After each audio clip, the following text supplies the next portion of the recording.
నాని బుజ్జే చక్కర బొండా నువ్వు వచ్చినావా నా కోసం? వచ్చిన నాని కిందికి దుంకు. అవులేదని వాయే దుంకుతాయి అవనా నేను? సారీ నాని దిగు కిందికి. నేను దిగా నాకు డౌట్ వస్తుంది నువ్వు నిజంగా నా బుజ్జివేనా అసలు? సార్ దీని బ్లడ్ టెస్ట్ చెయ్యి. అవులగాన్ వారా నేనే నీ బుజ్జిని.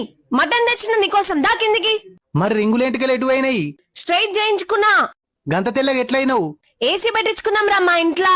సరే బిడ్డ లాస్ట్ క్వశ్చన్ 18 నెలలు ఎంత? 72. దొరికినవు బిడ్డ నా బుజ్జికి అసలు లెక్కలేరావు. 10వ తరగతి 3 సార్లు ఫెయిల్ అయింది. నువ్వు కరెక్ట్ ఎట్లా చెప్పినావు సార్? దీని దగ్గర నుంచి సర్దిడాబా గుంజుకొని ఈ పోరిని రైలు పట్టాల మీద పడేయుర్రి. రే నానిగా పాగలు గాని వారా గంత మంచి పోరిని రైలు పట్టాల మీద పడేయమంటున్నావు? పిసలేసింది అర నీకు? సారీ సార్ మరి బంగ్లా మీదకి వెళ్ళి నువ్వుకేరు దీన్ని. అరే నానిగా కొడుకా నువ్వు దొరుకురా, నేను స్టేషన్ లేసి కుర్చీకి గట్టేసి పట్టుకడుతో నీ గోర్లు వీక్త కొడుక నిజం చెప్తున్నా నేను. సార్ నాకు సక్కరత్తుంది 2 సంవత్సరాలు ఒక దానిమ్మ పండు పంపియూరి తిని పండుకొని పొద్దుగల లేసి మాట్లాడతా మీతోని.